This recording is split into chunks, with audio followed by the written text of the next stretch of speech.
İndi burada mən videolarıma baxan Türkçəlilərə də salam. Bilirəm ki, Türkiyədə bəzi məktəblərə basqın etdilər, zərbi qapçılar. Allah onların bəlasını versin. Güvədiklər şeyində inşallah cəza çəkərlər ömür boyu. Amma bir də dönərci qaqaş olur. Dönərci qaqaşda bir də uşaqlar idi. Onu öldürürdü də, yəni birin vaxtdayım. Bəzi uşaqlarda indi bu nədənə görə məktəbə getməkdən qorxur. Yəni onlar yazır və onlar da təhsil almalıdır. Onlar da dərs oxumaq haqqıdır. Onlar da məktəbə getməlidir. Ya bütün uşaqların haqqıdır. Amma Türkiyədə uşaqlar PUBG oynadığına görə, bəzi uşaqlar PUBG oynadığına görə belə şeylər olur da. Amma mən sizə önərirəm ki, heç vaxt beləncə şeylər verməyin. PUBG zad oynamayın. Onun yerine Cem Brawl Stars oynuyor. Ne bileyim, gedin Roblox oynayın. Qorxu oyunlarından biraz uzaklaşın. Tapanca oyunlarından uzaklaşın. Beləncə şeylərdən uzaklaşın. Və özünüzün psixologiyasını giz dərli şeylərə baxıb pozmayın. Ya bu məndən sizə mən deyirəm ki sizə, yəni giz dərli şeylərə baxmayın. Bunun qıvamını bilin də yəni.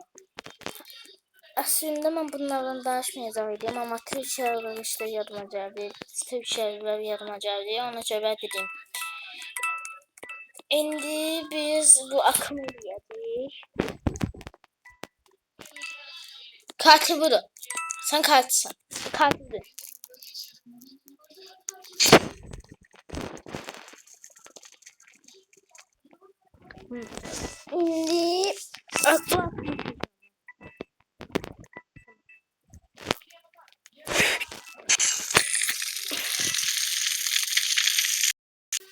İndi yanında bir var ve ormanda 99 gece videolarımız gələcək. Bu Türkiyə haqqında şey danışandan sonra çox duyğulandım. Bütün uşaqlara Türkiyədə hamısına yazığım gəldi. Yəni bu uşaq niyə təhsil almasın da bir dənə uşağa görə. Niyə bir nəfərə görə 4-5 dənə adam uşaq olsun, 9 dənə uşaq olsun, bir dənə müəllimə, 2 dənə müəllimə olsun. Məktəbdən hamı pəncərədən hoplansınlar. Yox, niyə?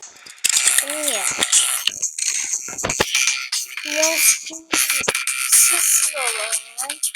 Mən de sizdə qıralı sıvı kimi yadınızda saxlayın. Yəni PUBG oynamayın da niyə? Ona görə də oynasanız. Gəlin eve Roblox oynayın. Ondan sonra gəlin Brawl Stars oynayın. Gedin Cyber Sabers oynayın. Granny'yi çox da başını bırakın. Zaten Hasan da oyundu. Bitirmək Hasan'dır. Mən 11 dəfə 12 dəfə bitirmişəm. Granny 2 də 1 dəfə 2 dəfə bitirmişəm. Granny 1 bitirəməmişəm yaxşı. Yarım çox bitirmişəm.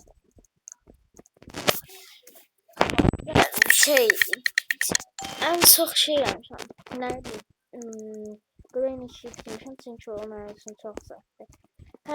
İndi istədiyimdə Brawl Stars oynayın. Yəni silahsız oyunlarına qarışmayın.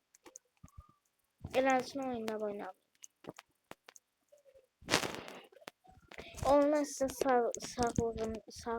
sağlamlığınız üçün deyirəm. Yəni özüm də uşağım, zaten 10 yaşım, 9 yaşım var. Nə qanıram ki? Ama valideynləriniz də sizə öyrətməlidir. Valideynlərinizi öyrətmək bilmirəm.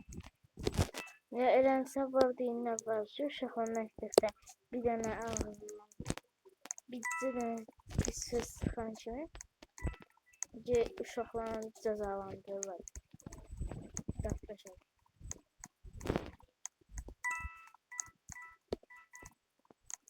biz vaxtını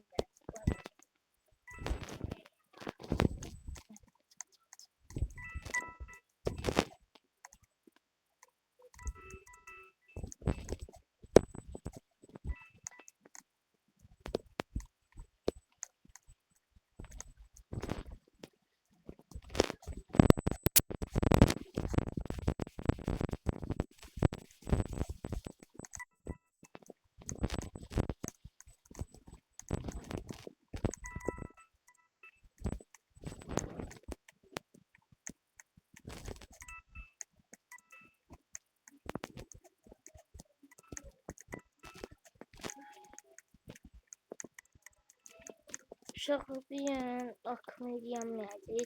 Çünki mənim atam gəldi və telefon yaşayıram. Sağ olun, salam.